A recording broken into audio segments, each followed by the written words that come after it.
পর্দার আড়ালে শুধু ডানে বামে না, বিভিন্ন জায়গায় তারা বসে আছে। সম্মানিতা মা এবং বোনেরা, প্রশাসনের ভাইরা, প্রাণ প্রিয় রাজশাহীবাসী, আল্লাহর দরবারে শুকরিয়া জানাচ্ছি যে এই বৃষ্টি মুখর দিন, রাতেও আমাদের সারা রাত আজকে বৃষ্টি এখানেও হয়েছে, হয়তো নয়তো কাদা মাটি।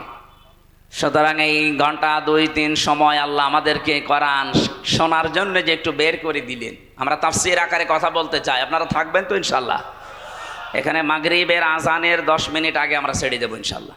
এ পাশে নাটোর, ওখানে আর এক মন্ত্রী ছিল, খালি পলক মারে, কি অবস্থা এখন দেখেন।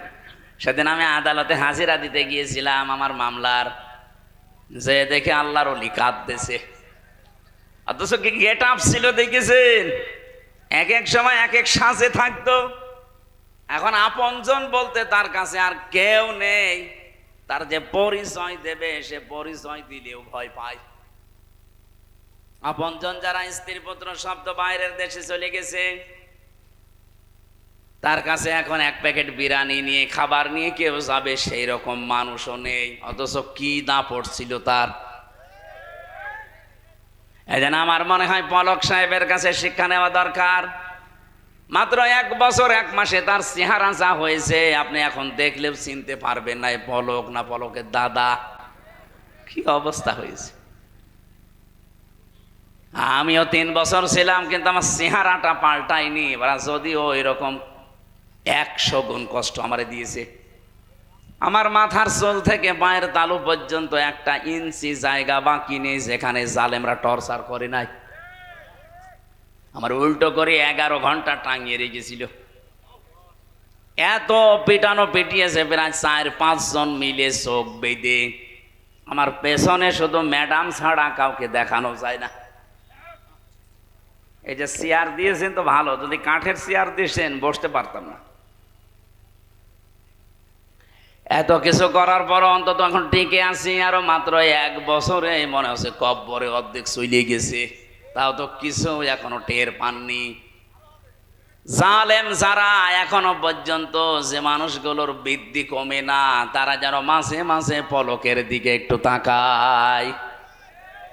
তাকানো লাগবে না, শুধু ওর ছবির দিকে তাকাবেন আর পলক মারবেন। আল্লাহ রাব্বুল আলামিন জানিয়েছেন, ইয়ারফাউল্লাহুল্লাযীনা আমানু মিনকুম ওয়াল্লাযীনা উতুল ইলমা দারাজাত। তোমাদের ভেতরে যারা ঈমান আনে, আর ঈমানের দাবি অনুযায়ী যে মানুষগুলো এলেম অর্জন করে আমল করে, এই 2টা গুণ যাদের ভেতরে আমি দেখতে পাই। ইয়ারফা, এটা মোজারে, বর্তমান ভবিষ্যৎ, প্রেজেন্ট ফিউচার।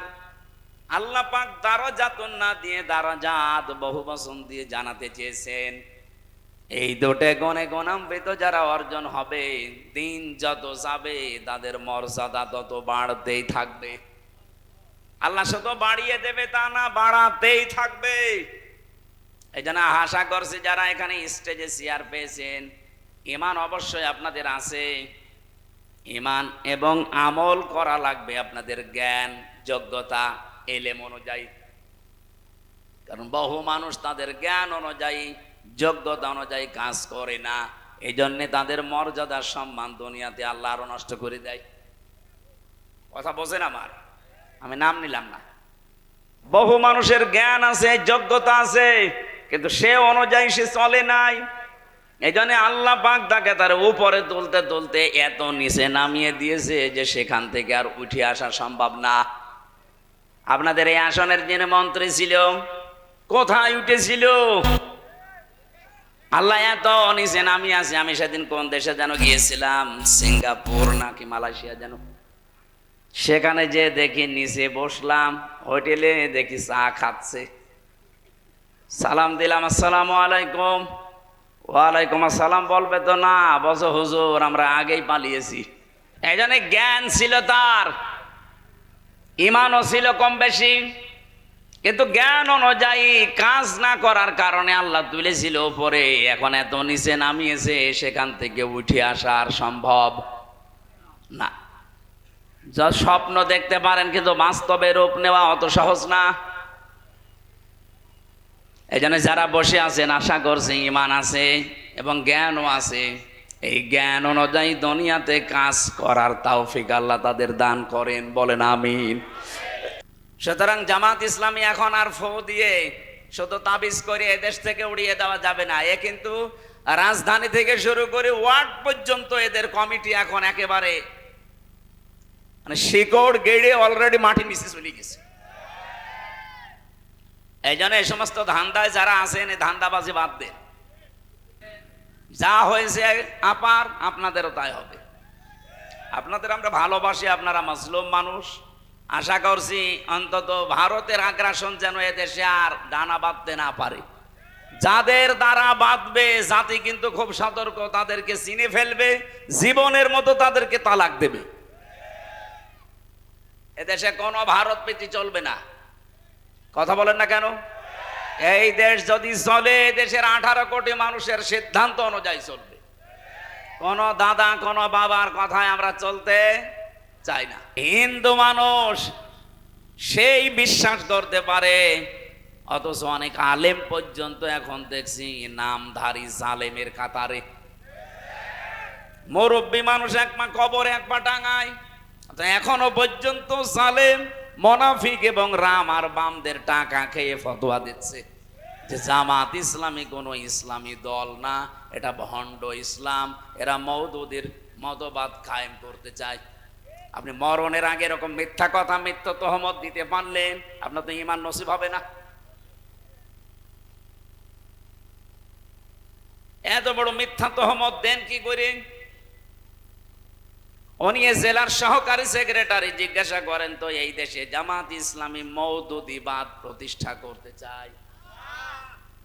মওদুদি আমাদের ইমামের, আমাদের মাযহাবের ইমামও না, ওনার কোনো মাসলাও আমরা নেই না। ওনার একটা বিষয় শুধু আমরা নিয়েছি যে গণতান্ত্রিক পদ্ধতিতে ইসলাম কায়েম করা। হ্যাঁ, আপনার কাছে যদি এটা ভালো না লাগে আপনি অন্য কোনো পদ্ধতি দিতে পারেন, দেন। আমরা তাকে মাযহাবের ইমাম মানি না, কোনো মাসলার ইমামও তারে মানি না। আর আন্দাজে এই তহমতটা আপনি এই 54 বছর লাগিয়ে দিয়েছেন। এই মিথ্যা কথা বলার জন্য আমার মনে হয় তার তওবা করা উচিত, না করলেও লোক বেঈমান হয়ে মরবে। কারণ তার জন্য লক্ষ লক্ষ মানুষ বিভ্রান্ত হচ্ছে। তারা এতদিন যারা আমারে বলতে হুজুর দোয়া করেন, এখন দোয়া না বদদোয়ার জন্য ডাকে না। তারা বুঝে ফেলেছে যে 8 দল না, এদেশে আরো যারা ইসলাম চায় তারা যদি সব এক হয়ে যায়, এখন যাদের ডাকে সাড়া দিয়ে হচ্ছে তাদের বিরুদ্ধে টার্গেট লাগাও। এই কারণে জামাত ইসলামী ভণ্ড, এরা মওদুদিবাদ, এই কথাগুলো এই 54 বছর পরে আবার নতুন করে আরম্ভ করেছে অনেক আলেম নামে জালেম। আমি জালেমই বলবো, কারণ মিথ্যা কথা বলেন কেন আপনি? সুতরাং জামাত ইসলামী এখন আর ফু দিয়ে শুধু তাবিজ করে এদেশ থেকে উড়িয়ে দেওয়া যাবে না। এ কিন্তু রাজধানী থেকে শুরু করে ওয়ার্ড পর্যন্ত এদের কমিটি এখন একেবারে মানে শিকড় গেড়ে অলরেডি মাটি নিচে চলে গেছে। এই জন্য এই সমস্ত ধান্দায় যারা আছেন এই ধান্দাবাজি বাদ দেন। এদেশের মানুষ এখন কিন্তু সচেতন। আগস্টের 5 তারিখের আগে দেশের মানুষ আর বসবাস করে না। হিসাব নিকাশ করে চলেন, আশা করছি আপনাদের বিবেক খুলবে। এরপরও যদি কেউ দাদা বাবুদের কথায় নাচেন, একটা মানুষ যদি একজনকে মেরে ফেলে, তাকে মেরে ফেলেন, তার গোনা শেষ। একজন মানুষ যদি 1000 মানুষ হত্যা করার কাণ্ডারি হয়, যেমন হাসিনা, ও তো একজন মারে নাই, ও মানুষ একজন, কিন্তু মানুষ হত্যা করার তালিকায় ওর নাম লক্ষ লক্ষ। এখন হাসিনাকে যদি আপনি একবার মেরে ফেলেন, ওর গোনা মাফ হবে না, ওরে কমপক্ষে 2732 বার মারা লাগবে।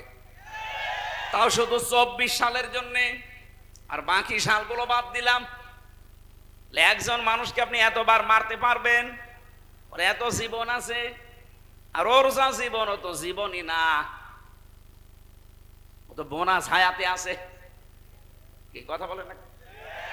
ও কি বেঁচে থাকার কথা? এখন তো মরে যাওয়া দরকার, কারণ এখন আমাদের হায়াত নিয়ে বেশি আছে।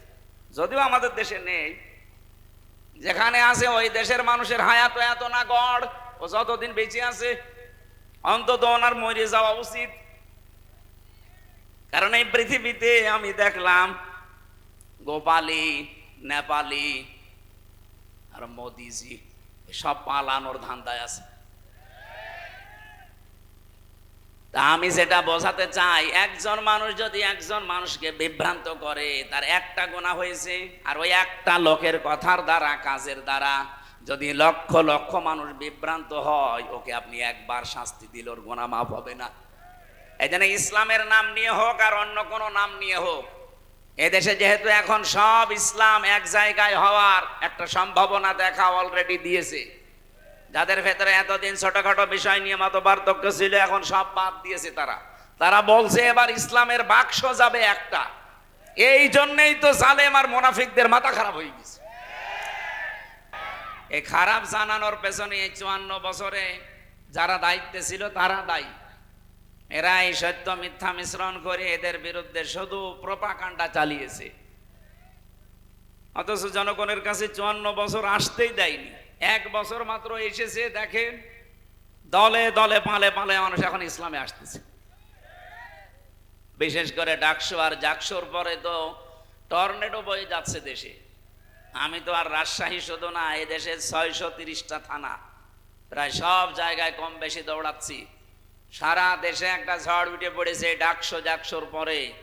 এখন অধিকাংশ মানুষ বলছে আর কোনো দিকে নেই, এখন আছে আল্লাহর বিধান কায়েম করার জন্য, যা হয় হবে। গত শুক্রবারে আমার ইউনিয়নে জমার নামাজের পরে 18 জন নেতা সবে নেতৃত্ব দেয় এলাকায়। তারা বলছে এতদিন ভুল পথে ছিলাম, এখন আল্লাহর বিধান কায়েমের জন্য আপনার হাতে হাত দেব। আমি বললাম কালেমা পড়ানো লাগবে? বলছে না, কালেমা পড়ানো লাগবে না, তবে আসি আপনার সাথে। বলে এতদিন বলে ডাকসু আর জাকসু আমাদের বিবেক খুলে দিয়েছে। ইদা জা নাসরুল্লাহি ওয়াল ফাত, যখন আল্লাহর সাহায্য আসবে হে নবী আপনি বিজয় দেখতে পাবেন। এই যে বিজয় যখন আপনি দেখতে পাবেন, কমপক্ষে 9টা নমুনা আসবে আপনার সামনে। কোন জাতিকে যদি আল্লাহ বিজয় দান করে, 9টা জিনিস একটা একটা করে তাদেরকে দেখায়। প্রথম নাম্বারে অরাইতান নাসা ইয়াদখুলুনা ফি দীনিল্লাহি আফওয়াজা, হে নবী আপনি দেখবেন দলে দলে পালে পালে মানুষ ইসলামে প্রবেশ করছে। সেদিন 100 হিন্দু পরিবার এসেছে। হিন্দু মানুষরাও এখন বিশ্বাস করছে দেশে ইসলাম ছাড়া নিরাপদে থাকার কোনো দল নেই। গোবিন্দচন্দ্র পরামানিক, হিন্দু মহাজোটের মহাসচিব সারা বাংলাদেশের, এই লোকটা সেদিন ফেসবুকে লাইভে এসে জানিয়েছে এই দেশে যদি জামাত ইসলামী রাষ্ট্র ক্ষমতা পায়, যত ধর্মের লোক এদেশে আছে সবাই নিরাপদে থাকবে। আমার মনে হয় হিন্দু গোবিন্দচন্দ্র পরামানিককে আমি কানে কানে বলে দিয়েছিলাম, দল মত নির্বিশেষে অনুষ্ঠান। এটা কি শুধু জামাত ইসলামী বাংলাদেশের অনুষ্ঠান? না, এ কোরআন শরীফ শুধু জামাত ইসলামী বাংলাদেশের না। কিছু কিছু মানুষ এখন কথা তুলতেছে যে এনাদের নামে ইসলাম শব্দ থাকা জায়েজ নেই। কেন? তারা বলছে আমরা শুধু কোরআন মানি আর হাদিস মানি, এজমা কিয়াস ইজতিহাদ এগুলো আমরা মানি না। আপনি তো কোরআনও মানেন না, হাদিসও মানেন না, শুধু মানেন চাপাবাজি আর সাদাবাজি। বলেন আপনাদের জীবন যারা একথা বলে যে জামাত ইসলামী বাংলাদেশ, এখানে ইসলাম শব্দ থাকা যাবে না, শুধু জামাত বাংলাদেশ। আপনারা দলিল দিচ্ছেন যে আমরা কোরআন আর হাদিস মানি, বাকি কিছু মানি না। ওনারা যা করে কোরআন হাদিসে পড়ে না, আপনি যা করেন ওটা কোরআন হাদিসে পড়ে। আপনার চাঁদাবাজি আর সাদাবাজি কোরআনের কোন জায়গায় আছে আপনি দেখান তো। সেদিন একটা হাদিস পড়ছিলাম জেলা ইউনিটের বৈঠকে, বিশ্বনবী জানিয়েছেন আনাবি যাররিন রাদিয়াল্লাহু তাআলা আনহু ক্বালান নবী সাল্লাল্লাহু আলাইহি ওয়াসাল্লাম মানে দাগা মা লাইসা লাহু ফালাইসা মিন্না ওয়ালিয়াতাবাওয়া মাকআদাহু মিনান নার। মুসলিম শরীফের হাদিস, একটু খেয়াল করে শুনবেন। নবীজি বলেন যে জিনিস তোমার না, ওই জিনিস যদি তুমি নিজের দায়িত্বে নিয়ে নাও, তাহলে 2টা শাস্তি ওই দিন থেকে তোমার শুরু হয়ে যাবে। আবার বলছি, যেই জিনিস তোমার না ওইটা যদি নিজের আয়ত্তে তুমি নিয়ে নাও, জোর করে হোক, জবরদস্তি করে হোক, দখল করে হোক, চাঁদাবাজি করে হোক, যেভাবেই নিজের দায়িত্বে যদি নিয়ে রাখো, ওই দিন থেকে তোমার শাস্তি হবে দুইটা। এক নম্বরে ফালা জামিন না, আমি নবী বললাম তুমি আমার উম্মত আর নেই। একজন বলছে সুবহানাল্লাহ। নবীজি বলছে ফালাইসা মিন্না, তুমি আর উম্মত নেই। বলেন তো ইহুদিরা নবীর উম্মত, খ্রিস্টানরা উম্মত, হিন্দুরা উম্মত, বৌদ্ধরা উম্মত। ওরা মারা গেলে জানাজা হয়? বলেন বলেন। তাহলে যেই মুসলমান দাবি করে নবীর উম্মত থেকে খারিজ হয়ে গেল, তাহলে ওর জানাজা পড়ে কবরে দিয়ে কি লাভ হবে? আপনি তো নবীর উম্মতই নেই। যদিও ভাষাটা একটু কড়া হয়ে যাচ্ছে, বাস্তবতা এটাই। যারা অন্যের সম্পদ আজ নিজের দখলে নিয়ে বহু আনন্দে আছেন, আপনার নামের আগে মোহাম্মদ থাকতে পারে, আল্লাহর কসম আপনি নবীর উম্মত নেই। এবার আপনি এই হাদিসের এই প্রথম অংশ অনুযায়ী বলেন, বাংলাদেশে এরকম মানুষ আছে না নেই? বলেন বলেন, নাম ধরবো। এ রাজশাহীতে বহু অলিয়া আল্লাহর নাম আমি জানি। দুই নম্বরটা আরো কঠিন, ওয়ালিয়াতাবাওয়া মাকআদাহু মিনান নার, সে যেন জাহান্নামে নিজের একটা স্থান বরাদ্দ করে নিল। আমার তো হাদিস পড়ার পর থেকে ভয় যে 1 বছর 1 মাসে বহু নবীর উম্মত দাবিদার খারিজ হয়ে গেছে। আমি আমার কুষ্টিয়ারটা জানি, বহু মানুষ এখন আর নবীর উম্মত নেই। ইহুদি মরে গেলে যদি আমারে জানাজা পড়াতে না ডাকেন, নবীর উম্মত যে লোকটা আর নেই, ও মরে গেলে আমারে জানাজা পড়াতে ডাকেন কেন? ওর জন্য আমি না কাবার ইমামত যদি এসে জানাজা পড়াই, কবুল হবে? বলেন বলেন, কি বলবে সেই ইমাম সাহেব এসে? বিসমিল্লাহি ওয়া আলা মিল্লাতি রাসূলিল্লাহ, আল্লাহর নামে রাসূলের দলে তুলে দিয়ে গেলাম। অত আল্লাহর নামেও নেই, রাসূলের দলেও নেই। আশা করছি আপনার বিবেকে ধাক্কা লাগবে। এরপরেও যদি কারো বিবেক না খোলে, আমার মনে হয় তার বিবেকের ওপরে কুকুরে পেশাব করিস। দেখেন স্যার বলছে ঠিক। 2 নাম্বারটা যেহেতু আরো কড়া, ওয়ালিয়াতাবাওয়া মাকআদাহু মিনান নার, সে যেন জাহান্নামে নিজের একটা স্থান বরাদ্দ করে নিল। আল্লাহ তুমি আমাদেরকে বাঁচাও। হ্যাঁ, এখানে একটা টিকা আছে, হাদিসের টিকাটাও বলছি, এদিকে তাকান। বহু মানুষ এই 1 বছরের ভেতরে ফতোয়া দিয়েছে যে বাংলাদেশ জামাত ইসলাম ওই হাদিসের ভেতরে আছে। কেন? কারণ তারা ইসলামী ব্যাংক দখল করে নিয়েছে। এত বড় ডাহা মিথ্যা কথা আপনি বলতে পারলেন? ইসলামী ব্যাংকে আপনার বাবার, যাদের ব্যাংক তারা ফেরত পেয়েছে, এদের মাথার ঘাম পায়ে ফেলা ব্যাংকটা এতদিন হাত ছাড়া হয়ে গিয়েছিল, এতদিন কেড়ে নিয়েছিল জালেমরা, এখন তারা ফেরত পেয়েছে। এটা চিন্তায় বলে না নিজের জিনিস নিজে ফেরত পাওয়া। আপনার কোনো জিনিস যদি হাতছাড়া হয়ে যায়, ওইটা যদি আপনি ফেরত পান, তাহলে এই হাদিসের শাস্তির আওতা মুক্ত থাকবেন। সুতরাং আন্দাজে এই দোষ দেওয়া যাবে না যে এরাও ছিনতাইকারী। ডাকসুতে নির্বাচনে যারা ভোট দিয়েছে, কেন্দ্রীয় একজন নেতা, আমি নাম নিলাম না, উনি কালকে রাত 12টার সময় টকশে বলছিল যে আমি কেন্দ্রের দায়িত্বে আছি, অথচ আমার 2 জন ভাতিজা ঢাকা বিশ্ববিদ্যালয়ে, তারা আমার দলের লোককে ভোট না দিয়ে ভোট দিয়েছে শিবিরকে। জিজ্ঞাসা করলাম বাড়িতে এসে যে ভোট দিয়েছিস কাকে? বলছে চাচা শিবিরকে। কেন? ওরা পানি খেতে দেয়, পানির ফিল্টার দিয়েছে, এসি লাগিয়ে দেয়। আর আপনি যাদের কথা বলেন ওরা এসি খুলে দেয়, পানির ফিল্টার ফেলে দেয়। তা আপনি বাঁচাবেন কি করে? আপনার নিজের ভাতিজায় হাতছাড়া হয়ে যাচ্ছে। এদেশে এখন যে অবস্থা চলছে, জোর করে জবরদস্তি করে টিকে থাকা এই দেশের মানুষের কাছে আর সম্ভব না। এদেশের মানুষের মনের ভেতরে প্রবেশ করতে হলে এদের জন্য কাজ করা লাগবে। কথা বলেন না কেন? আর এই সক্ষমতা বাংলাদেশ জামাত ইসলামের ভেতরে আছে। কারণ এই দল করতে হলে আপনাকে জামাত কর্মী হওয়ার আগে সমাজকর্মী হওয়া লাগবে। আন্দাজে উড়িয়ে এসে জুড়ে বসে আমি জামাতের নেতা হবে না। আপনাকে আগে জামাত কর্মী দাবি করলে সমাজ কর্মী হওয়া লাগবে। বাংলাদেশ জামাত ইসলামীতে ওয়ার্ড থেকে শুরু করে কেন্দ্র পর্যন্ত একটা মানুষ আপনি দেখাতে পারবেন না যেখানে কাজ ছাড়া কেউ আছে।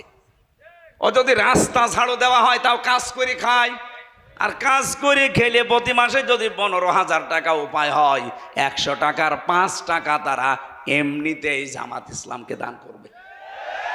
এটা জোর করা না, জবরদস্তি করা না, তার নিজের ইচ্ছায় সে দিয়ে আসবে। যার যেভাবে ইনকাম তাকে ওইভাবে দেওয়া লাগবে। কেউ যদি 1 লাখ টাকা উপায় করে মাসে, তারও 100 টাকায় 5 টাকা। আমার যেমন দেওয়া লাগে আপনারও দেওয়া লাগবে। অন্য কোনো দলের এই সিস্টেম আমি পাইনি। আপনি যদি দেখাতে পারেন চলেন আমারে নিয়ে দেখান। আপনারা যে আন্দাজে এক ফতোয়া দেন যে এরাও চাঁদাবাজি করে, এরা এত টাকা পায় কোথায়, আপনি আসেন আমার সাথে, আপনাকে আমি একেবারে পাই টু পাই দেখাবো যে টাকা আসে কোত্থেকে। এদের নামে 1 বছর 1 মাস পার হয়ে গেল, একটা চাঁদাবাজির মামলা নেই সারা বাংলাদেশে। আপনি কি করেন কি? এখনো পর্যন্ত মিথ্যা দোষ এদের ওপরে চাপিয়ে দেন যে ছাত্রলীগ এদেরকে ভোট দিয়েছে। আপনার বিবেকে কি হয়েছে বলেন তো? ছাত্র দল যদি 5,000 ভোট পায়, ঢাকা বিশ্ববিদ্যালয়ে ছাত্র শিবিরে মনে করেন 5,000, এখনো যে 9,000 বেশি পেয়েছে, 9,000 কি ফেরেস্তা দিয়েছে? আপনারা বলছেন ছাত্রলীগ দিয়েছে, আপনার লজ্জা করেন কথা বলতে? তাদের নিষিদ্ধ করা হয়েছে, দেশ থেকে তারা পালিয়েছে। আপনি এত দিন ধরে রাজনীতি করে এরা 14,000 প্লাস পায়, আর আপনি 5,000। আপনার বরাবরও যদি হয় 9,000 ভোট বেশি পায় কি করে, তাহলে আপনার রাজনীতি করার দরকার কি? আপনি তো দেউলিয়া হয়ে গেছেন। এই গোপন কথা মানুষকে বলা লাগে? এসব কথা বললে মানুষ বুঝে ফেলবে না? এমনিতেই দলে দলে মানুষ আসতেছে। আজ বড় বড় ব্যবসায়ী যারা বাংলাদেশের, সব আমিরে জামাতের কাছে যে ধর্ণা দিচ্ছে যে আপনারা আছেন, আমাদের চিন্তা নেই। কেন আপনাদের কাছে যায় না কেন? এখনো কিন্তু ভরাডুবি হওয়ার আগে চিন্তা করেন। ঢাকা বিশ্ববিদ্যালয়, জাহাঙ্গীরনগর বিশ্ববিদ্যালয়, যেখানে আজান দেওয়া পর্যন্ত নিষেধ ছিল, সলিমুল্লাহ হলে, মহসিন হলে আমি নিজে দেখেছি আজান দেওয়া এই 16 বছর নিষেধ ছিল। 16 বছর আজান হয়নি। ছাত্রলীগের ভাইরা বলতো আজান দিলে আমাদের ঘুমের ডিস্টার্ব হয় ফজরের সময়, এই জন্য আজান বন্ধ। এই ডাকসু নির্বাচন 9 সেপ্টেম্বর গেছে, এই রাত থেকে আল্লাহু আকবার ধ্বনি দিয়ে আজান আরম্ভ হয়েছে। জাহাঙ্গীরনগর আমি নিজেও ছিলাম 1 বছর, ওখানে এমন পরিবেশ থমথমে ছিল ওই সময়, পায়খানার ভেতরে ইশারা দিয়ে নামাজ পড়া লেগেছে, এইরকম পরিবেশ গেছে। আর সেখানে আজ উচ্চারণ হচ্ছে লিল্লাহে তাকবীর। এর চাইতে আর কি দেখতে চান? ডাকসু জাকসুই যদি এই অবস্থা হয়, আপনি রাজশাহী এ তো শিবিরের আতুর ঘর, আর চট্টগ্রামে তো অলরেডি শিবির জন্ম হয়ে গেছে, আর কুষ্টিয়া ভার্সিটিতে পা দিতেও পারবে না কেউ। ওখানে 100 জনের 100 জনই শিবির। যেখানে আছে সেখানে আপনার এখন ভয়। এখন বলছে আমরা ডাকসু নির্বাচন চাইনি, আমাদের উপরে চাপিয়ে দেওয়া হয়েছে। আমার মনে হয় কয়েকদিন পরে তারা এই কথাও বলবে যে জাতীয় নির্বাচন আমরা চাইনি, চাপিয়ে দেওয়া হয়েছে। আমরা চেয়েছিলাম ওই আপার মতো রাতের ভোট দিনে করে নিতে, এই দিনের ভোট রাতে করে নিতে। আশা করছি আপনাদের বিবেক খুলবে। এখনো থামেন, নয়তো যা আরম্ভ করেছেন শেষে মাথা গোজার ঠাঁইও পাবেন না। আর এবার বাংলাদেশে যে অবস্থা তৈরি হয়েছে, আমি খোলাখুলি বলছি ভাই, কোনো গোপন কথা না। এই দেশে এখন দল 2টা, হয় ইসলাম না ইসলামের হয় বিপক্ষে। এখন এক দল আছে এই দেশে শয়তানের দল, আর এক দল আল্লাহর দল, সে যে নামে আসুক। যারা আল্লাহর বিধান কায়েম করতে চায় তারা আল্লাহর দল, যারা শয়তানের বিধান কায়েম করতে চায়, মানুষের তৈরি করা আইন, সে যে নামে আসুক ও শয়তানের দল। এই কথা বলেন না কেন? সুতরাং এই দেশে আর আপনি মাঝখানে থাকতে পারবেন না, যে কোনো একদিকে যাওয়াই লাগবে, হয় থাকবেন না যাবেন। এদেশে এখন সামনে কিন্তু বদরের ময়দান অলরেডি আসতেছে।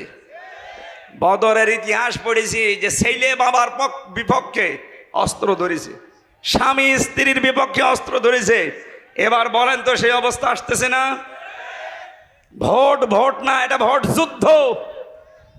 শুধু দোয়া দরুদ পড়ে আর তসবি পড়ে এবার হবে না, যুদ্ধ যেমন করা লাগে ভোট ও যুদ্ধ, যুদ্ধের ময়দানের মতো আসা লাগবে। অনেকে বলছে না যে যারা ঝামেলা করতে আসবেন বোর মহারণা পরিশোধ করে আসেন, নাই তো বাড়ি আর ঘুরে যেতে পারবেন না। কি সিদ্ধান্ত নিয়ে ফেলেছে দেখেছেন? হয় মরবো নাই মারব। আশা করছি আমার যে ধারণা বাংলাদেশ সম্পর্কে, আমি যতটুকু দেখতে পাচ্ছি এদেশে ইসলাম এবার সংসদে যাবে। আর একবার যদি যেতে পারে না, 5 বছর লাগবে না, মাত্র 2 বছর ইসলাম এমন কায়দা কৌশল চালাবে, কিয়ামতের আগে এদেশে কোনো মুনাফিক আর ইসলামের কাছ থেকে এদেশ কেড়ে নিতে পারবে না। কিন্তু অনেক আলেম আমি দেখতে পাই, বহু আলেম এখনো পর্যন্ত অ্যাক্টিভ না। এরা বলে হুজুর দোয়া করেন, গোপনে আছে। গোপনে আছে মানে আপনি এইরকম অবস্থায় যদি বলেন যে আমি গোপনে আছি, আপনি ওপেন হবেন কবে? ইসলাম চলে আসলে আপনি ওপেন হবেন, তখন আপনার দরকার কি? আর আপনার কেন এই ধারণা হয় এই অবস্থা তৈরি হওয়ার পরেও যে ইসলাম যদি না আসে তাহলে আমি অ্যাক্টিভ ভাবে নাজমুল হকের পক্ষে কাজ করবো আর ইসলাম আসবে না, তখন আমার ইমামতি থাকবে? তো আপনি ইমামতি নিয়ে আসেন। ছেলে যদি মাইক হাতে নিয়ে এলাকার মানুষকে শোনায় যে আমার বাবার সম্পদ আমি পাই কি না পাই আমার সন্দেহ লাগে, বলেন তো এটা কি বৈধ সন্তান না জারজ? বলেন বলেন। আপনার বাবার সম্পত্তি আপনি পাবেন না, পাবে কি রবিউল? এরকম তৈরি করে দিল আল্লাহ, এত সহজ। এরপরও আপনার মনের ভেতরে দোদুল্যমান অবস্থা কেন? আশা করছি সব বাদ দিয়ে দেন। ওয়ালা তাহিনু ওয়ালা তাহজানু ওয়া আনতুমুল আ'লাউনা। এখানে যারা আরবি বোঝে আমি তাদেরকে বলছি, আল্লাহ এখানে আনতুম আ'লাউনা শব্দটা এরকম ছিল, অথচ আ'লাউনার আগে আলিফ লাম দিয়ে এটাকে আল্লাহ নির্দিষ্ট করে দিলেন কেন? আরবি গ্রামার যারা পড়ায় জিজ্ঞাসা করেন, মুবতাদা যদি মারেফা হয় খবর সব সময় নাকেরা হয়, কিন্তু এখানে আল্লাহ খবরটাকেও মারেফা বানিয়ে দিয়েছেন আলিফ লাম দিয়ে। আনতুম আ'লাউনা না আনতুমুল আ'লাউনা।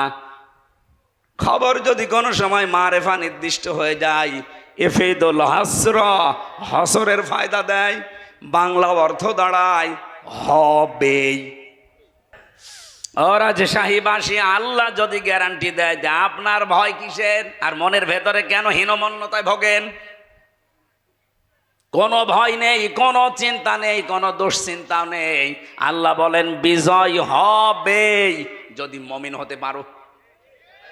কি হতে পারো? বলেন বলেন। আমার প্রশ্ন আমার রাজশাহীবাসীর কাছে, বিজয় দেওয়ার একচ্ছত্র মালিকানা কে? আরো জোরে বলেন। মুমিন হওয়ার মালিক কে? এদিকে আসে। আল্লাহ মুমিন হবে? আল্লাহ তো মুমিন আছে। হ্যাঁ, একেবারে সব হা বললে হবে? আমি আবার প্রশ্ন করছি, বিজয় দেওয়ার একচ্ছত্র মালিকানা ভারতের, আমেরিকার, কার? আর মুমিন হওয়ার দায়িত্ব কার? আমাদের। তাহলে আমাদের মুমিন হওয়া লাগবে নাকি? আশা করছি আমরা কাঙ্ক্ষিত মানের মুমিন হতে হলে 50টা বিষয় আছে কোরআনের ভেতরে। 50 জায়গায় আল্লাহ মুমিনের বিভিন্ন গুণাবলী দিয়েছেন। আপনারা ওইগুলো দেখে দেখে দেখে দেখে পড়ে নিজের ভেতরে অর্জন করেন।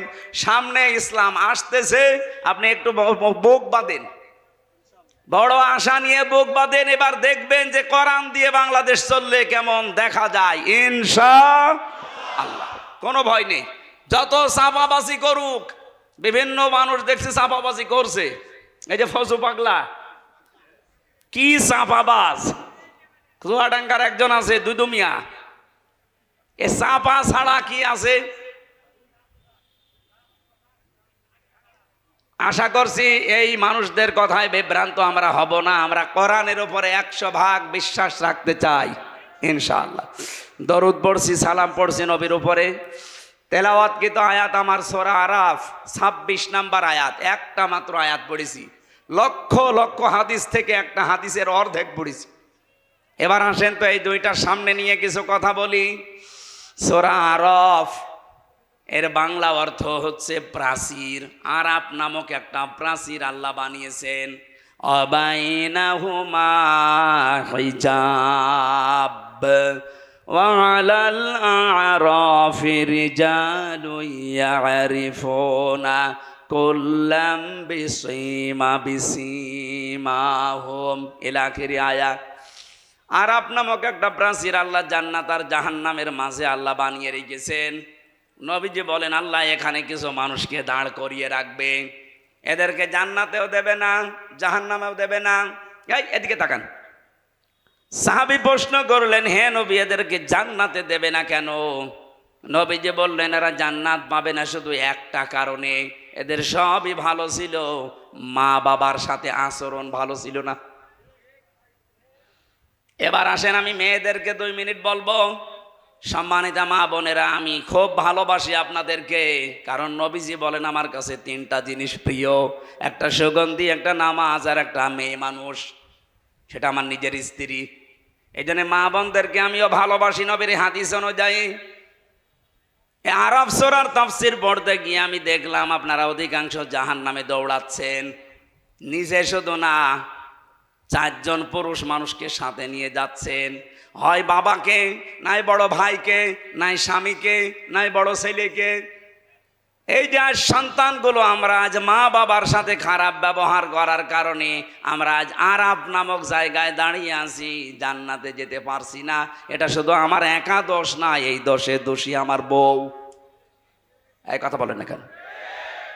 100টার 98টা পরিবারে বউর কারণে স্বামী তার মা বাবার হক আদায় করতে পারে না। এরকম বউর আশাই নেই? বলেন বলেন। সম্মানিতা মা বোনেরা, শুধু মনে করে অনেকে যে নামাজ পড়ি, রোজা রাখি, কালো বোরকা পরি, আমি জান্নাত পাবো না। মানে কে বলেছে আপনাকে? আপনার স্বামী যেটা পছন্দ করে ওটা যদি জায়েজ হয়, মাস্ট বি আপনাকে ওটা পছন্দ করা লাগবে। আপনার স্বামী পছন্দ করছে আপনার মা বাবা, তার মা বাবা তার সাথে থাকবে, খেয়ে থাক না খেয়ে থাক তার সাথে থাকবে। কিন্তু আপনি এটা চান না।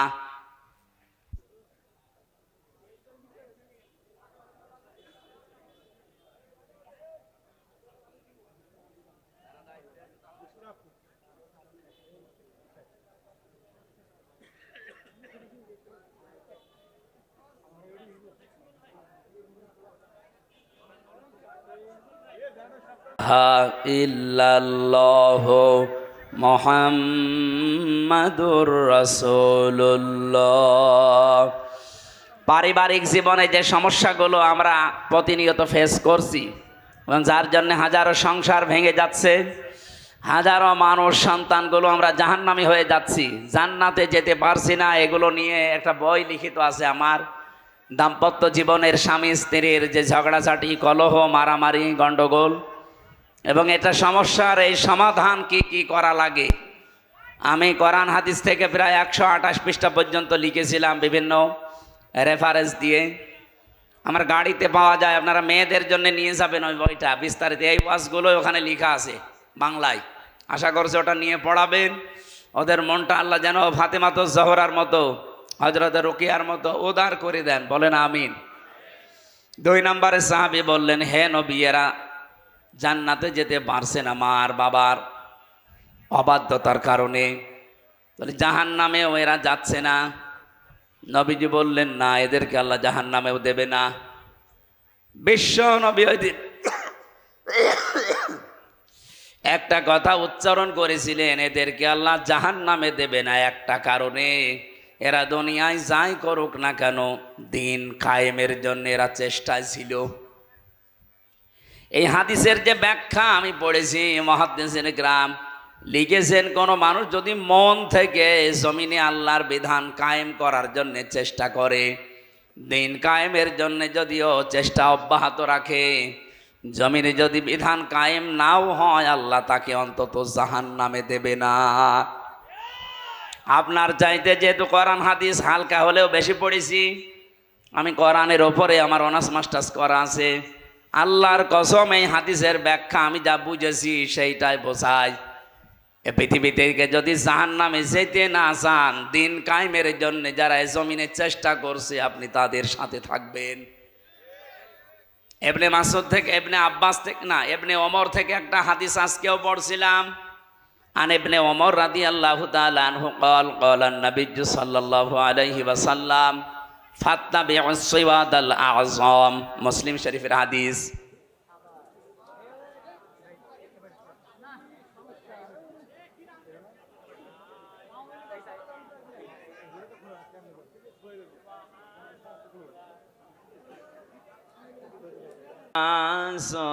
التقوى ذلك خير, ذلك من آيات الله لعلهم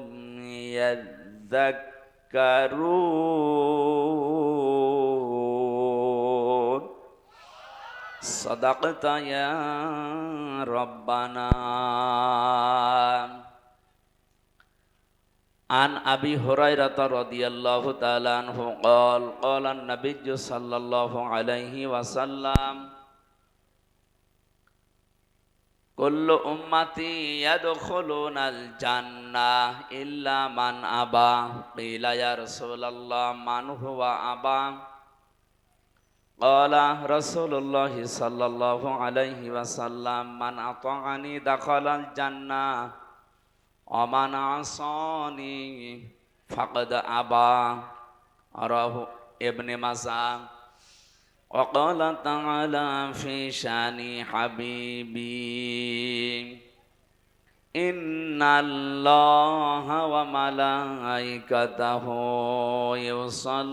يصلون على النبي يا أيها الذين آمنوا صلوا عليه وسلموا تسليما.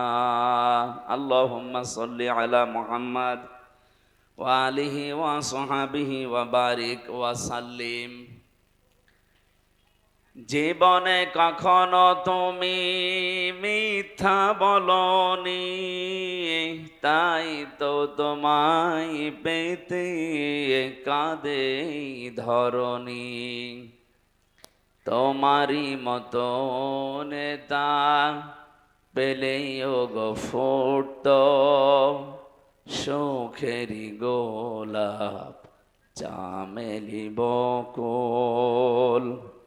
সুবহানাকা লা ইলমা লানা ইল্লা মা আল্লামতানা ইন্নাকা আনতাল আলিমুল হাকিম। আলহামদুলিল্লাহ। বাংলাদেশের ঐতিহ্যবাহী জেলা রাজশাহী চারঘাট থানার অন্তর্গত নন্দনগাছি হাবিবপুর আলিম মাদ্রাসা ময়দানে বাসুপাড়া দারুল কোরআন হাফিজিয়া মাদ্রাসার উন্নয়ন কল্পে তাফসিরুল কোরআন মাহফিল, এটা 56 বছর চলছে, ঐতিহাসিক একটা অনুষ্ঠান। সম্মানিত সভাপতি জনাব নজরুল ইসলাম, সিভিল ইঞ্জিনিয়ার, দামাত বারকাতুহুমুল আলিয়া। প্রধান অতিথি সহকারী সেক্রেটারি বাংলাদেশ জামাতে ইসলামী রাজশাহী জেলা শাখা।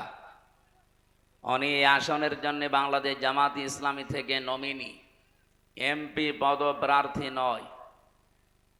কে যেন ঘোষণা দিল যে উনি এমপি পদপ্রার্থী না। বাংলাদেশ জামাত ইসলামী থেকে যে 300 জনকে ঘোষণা দেওয়া হয়েছে, এরা যদি পদ চেয়ে নেয় কোনোদিন পাবে না। এটা বাংলাদেশ জামাত ইসলামী একটা দৃষ্টান্ত স্থাপন অলরেডি করে ফেলেছে বাংলাদেশে, যা এখনো অন্য কোনো দল করতে পারে নাই। বলেন অন্য কোনো দল দেখেন কি শুরু হয়। আমরা এই যে 300 জন নমিনেশন পেয়েছি সারা বাংলাদেশ থেকে, আমরা কেউ পদপ্রার্থী না। এমনকি আমি নিজে কুষ্টিয়া 3 আসনে, উনি বাঘা 4 ঘাটের জন্যে। বলেন তো, জিজ্ঞাসা করেন ওনারে, উনি যেই দিন নাম ঘোষণা হবে ওই দিনও জানতেন কিনা? জানতেন না। অথচ এই পদ পাওয়ার জন্য দেখেন বাংলাদেশে অনেকেই সামনে মারামারি করে মরে যাবে। আমি কি বেশি বলে ফেললাম না? আপনি দেখবেন তারপরে বলবেন। এ পথটা নিয়ে আসতে কমপক্ষে 5-7 কোটি, 10 কোটি, 20 কোটি টাকা তো লাগবেই। এমনকি এ পথ পাওয়ার জন্য অনেকে মরে যাবে, কারণ তাদের উদ্দেশ্য শুধুমাত্র জনগণের সেবা করা না, তাদের আর একটা সেবা আছে। কিন্তু জামাত ইসলামী থেকে এইরকম কোনো ধান্দাবাজ নেই। অলরেডি ঘোষণা আপনারা শুনেছেন আমির জামাতের কাছ থেকে, যে এই দল থেকে কেউ যদি এমপি হয়, মন্ত্রী হয়, 5 বছরে তার একটা টাকা বাড়বে না, যা আছে আরো কমে যাবে। এই দেশে 73টা দল, কোন দল এই গ্যারান্টি দেখতো ওই দল থেকে এমপি দাঁড়াবে না? বলবো ঝামেলা করে লাভ কি? আমার ওখানে যিনি আছেন উনি অলরেডি ঘোষণা দিয়েছেন যে দরকার হয় আমি 100 কোটি টাকা খরচ করব, তারপরও এই আসন আমার চাই। আপনার কি লাভ ভাই? আমাদের 1 টাকা খরচও নেই, 1 টাকা তোলার ধান্দাও নেই। আর আপনি 100 কোটি টাকা যদি খরচ করেন, কমপক্ষে 5 বছরে 500 কোটি টাকা তুলবেন। আর যেভাবেই তুলবেন এগুলো তো সব জায়েজ নাকি? এই কারণে আমাদের অবস্থা এই জায়গায় দাঁড়িয়েছে, আগামীতে দাঁড়াবে না ইনশাআল্লাহ। যিনি আজকের প্রধান অতিথি, বিশিষ্ট ইসলামী চিন্তাবিদ, শিক্ষাবিদ অধ্যক্ষ জনাব নাজমুল হক দামাত বারকাতুহুমুল আলিয়া, বলেন আমিন। বিশেষ অতিথি সেক্রেটারি বাংলাদেশ শ্রমিক কল্যাণ ফেডারেশন রাজশাহী বিভাগ, রাজশাহী জেলা, মাওলানা শফিকুল ইসলাম। আমন্ত্রিত অতিথি অনেক মানুষের নাম দিয়েছেন আপনারা, জনাব আবুল কালাম আজাদ, সোহেল রানা না সোফেল রানা, সোফেল ভুল হয়েছে মনে হয়, সোহেল রানা হওয়ার কথা ছিল হয়তো নাকি। জনাব আয়ুব আলী এবং মিজানুর রহমান। এখানে যাদের নাম দেখলাম এদের নামে দেখেন এখানে কিছু লেখা আছে। একজনের লিখেছেন আমির বাংলাদেশ জামাত ইসলামী চারঘাট উপজেলা, বাংলাদেশ জামাত ইসলামী চারঘাট উপজেলার সহকারী সেক্রেটারি, বাংলাদেশ জামাত ইসলামী চারঘাট উপজেলার সেক্রেটারি, বাংলাদেশ জামাত ইসলামী নিমপাড়া ইউনিয়নের আমির। আমার মনে হয় বাংলাদেশ জামাত ইসলামী এখন শুধু ইউনিয়ন না, ওয়ার্ড না, এখন ঘরে ঘরে পর্যন্ত পৌঁছে গেছে। এদেশে এখন একটা ঘরও নেই যে ঘরের মানুষ জানে না যে এদেশে জামাত ইসলামী নামে একটা দল আছে।